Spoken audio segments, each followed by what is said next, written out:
Sesuatu yang dianggap paling penting di dalam hidup seseorang sesungguhnya menunjukkan apa yang paling bernilai di dalam hidup orang tersebut. Dan karena itu yang paling bernilai di dalam hidupnya, maka itulah yang akan dikejar habis-habisan untuk dia peroleh, untuk dia dapatkan. Misalkan yang dipandang dan dianggap paling penting dalam hidup itu adalah rezeki. Dia akan mengejar rezeki itu habis-habisan, mati-matian untuk mendapatkannya. Atau mungkin saat-saat tertentu di masa-masa genting menimpa, krisis melanda, saat itu apa yang paling dipentingkan di dalam hidup? Mungkin kita akan mementingkan bagaimana keluar dari krisis, bagaimana masa genting itu berlalu dan hilang. Kita tidak lagi menjadi ketakutan atau khawatir.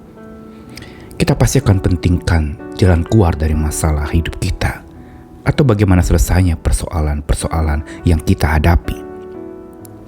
Namun bagaimana dengan iman percaya kita kepada Tuhan? Apa yang sebenarnya dan seharusnya paling kita pentingkan di dalam hidup percaya kita? Apakah beribadah? Apakah bersembayang, membaca firman? Atau apa yang paling penting dalam hidup? Begitu pula menjelang Natal ini, apa yang paling penting di dalam Natal kita? Apakah suasana Natal yang begitu syahdu sendu dengan lagu-lagu yang menyentuh hati, yang begitu melo luar biasa? Atau mungkin yang dianggap paling penting di dalam masa-masa Natal ini adalah menu-menu khusus dengan makanan yang enak dan siap disantap? Atau hadiah-hadiah? Atau apa yang kita pentingkan di dalam Natal ini? Marilah kita sebagai orang percaya memiliki sebuah keyakinan dan memiliki sebuah komitmen untuk mementingkan hadirnya Tuhan di dalam hidup. Saya Nikolas Kurniawan menemani di dalam Sabda Tuhan hari ini dari satu bagian surat Nabi Yeremia, pasal 2 ayat 26 sampai 28, sebuah teguran kepada orang Israel, umat pilihan Tuhan. Seperti malunya pencuri apabila kedapatan, demikianlah malunya kaum Israel, yakni para rajanya, pemukanya, para imamnya dan nabinya, yang berkata kepada sepotong kayu, engkaulah Bapakku, dan kepada batu, engkaulah yang melahirkan aku.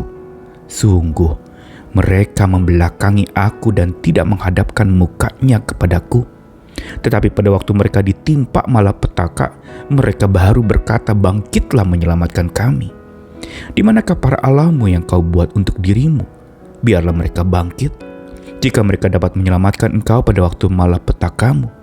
Sebab seperti banyaknya kotamu, demikian banyaknya para allahmu, hai Yehuda.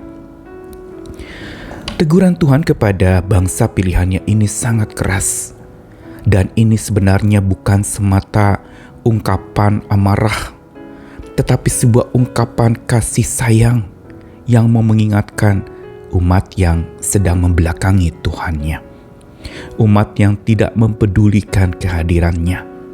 Umat yang justru mencari jalan keluar dari persoalan hidupnya kepada hal-hal yang semu dan sementara di dalam hidup ini. Dikatakan kepada kayu, kepada batu, yang semuanya benar-benar mati. Sungguh ada pemberhalaan di situ terjadi. Dan inilah yang seringkali dihadapi oleh setiap orang ketika tidak mementingkan kehadiran Tuhan. Mereka lebih mementingkan apa yang kelihatan. Mereka lebih mementingkan bagaimana sesuatu yang bisa menyelesaikan masalah hidup mereka. Mereka lebih mementingkan bagaimana supaya bisa beres segala persoalan di dalam hidup mereka. Padahal Tuhan sebenarnya sedang berjuang untuk supaya kehadirannya dianggap, kehadirannya itu sungguh dipentingkan, kehadirannya itu justru disambut dengan satu sikap yang benar. Namun bagaimana caranya untuk seseorang percaya bisa mementingkan kehadiran Tuhan? Apa buktinya kalau dia anggap penting kehadiran Tuhan? Di dalam surat Yeremia tadi, teguran yang keras itu menjelaskan kepada kita bahwa di saat malapetaka datang, barulah mereka mencari Tuhan, mohon bangkit menyelamatkan mereka. Sehingga lalu kemudian teguran selanjutnya adalah bahwa kenapa mereka mementingkan benda-benda mati, tetapi saat kondisi susah baru mereka cari Sang Maha Hidup itu. Ini yang seringkali terjadi bukan di dalam kehidupan kita. Dan untuk itu kita perlu melakukan bersama-sama bagaimana sikap mementingkan hadirat Tuhan. Kita anggap penting kehadiran Tuhan dengan cara yang pertama adalah bahwa kita kerap menghadapnya.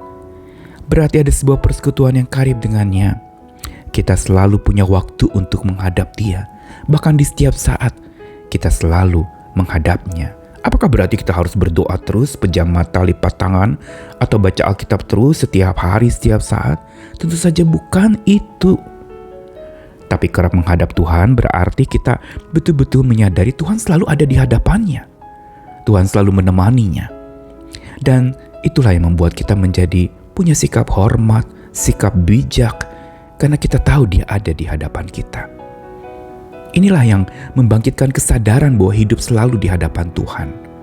Kalau kita tahu Tuhan ada di depan kita, bukankah kita akan lebih berhati-hati dengan kata-kata kita, dengan segala pergunjingan kita, dengan segala pikiran kita, bahkan dengan segala perbuatan kita.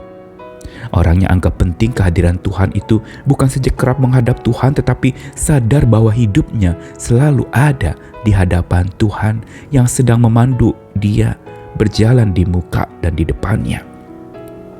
Dan yang ketiga, bukti kita anggap penting kehadiran Tuhan itu adalah kita menanggapi perkataannya.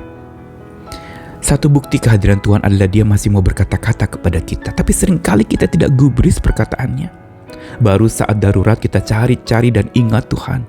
Baru saat dimana kesulitan menimpa dan beban berat menindih, saat itulah baru kita mulai tanggap kepada perkataannya dan menjadi taat. Karena itu bukan kebetulan kalau Tuhan secara bersengaja mengizinkan krisis melanda hidup kita, masa genting begitu panjang dialami oleh manusia, agar supaya mereka menanggapi perkataan Tuhan, melampaui segala perkataan manusia dan pergunjingan yang menggelisahkan hati itu. Menanggapi perkataannya dengan ketaatan. Dan yang terakhir, bukti kita anggap penting kehadiran Tuhan adalah berharap selalu kepada Tuhan. Yang berarti kita menaruh pengharapan kita kepada Tuhan. Dan inilah sebenarnya kita sedang memperagakan sebuah tindakan mementingkan hadirnya Tuhan di dalam hidup kita. Mementingkan kehadiran Tuhan. Di masa-masa jelang Natal ini tentu saja kita terus didengungkan di telinga kita tentang Immanuel, Allah beserta kita. Tapi pertanyaannya, apakah sungguh itu yang paling penting di dalam Natal kita? Sungguhkah Immanuel itu menjadi begitu penting di dalam segala perayaan-perayaan dan peringatan-peringatan, ibadah-ibadah, dan segala macam ritual-ritual Natal yang dilakukan? Masihkah hadirnya menjadi penting dalam hidup kita? Masihkah hadirnya menjadi penting dalam Natal kita? Mari pertanyakan kepada diri, dan mari kita terus berjuang untuk menganggap penting kehadiran Tuhan dengan kerap menghadap Dia, sadar hidup selalu di hadapannya, dan tanggapi perkataannya sambil berharap selalu kepadanya. Selamat mementingkan hadirnya, engkau justru sangat penting di matanya. Karena itu bagian kita adalah mementingkan hadirnya sepanjang hidup kita, diberikan kepada kita damai, tentram, dan kelegaan. Dia hadir untuk kita, Dia mengasihi kita, Dia pentingkan kita, karenanya Dia datang menghampiri kita. Amin.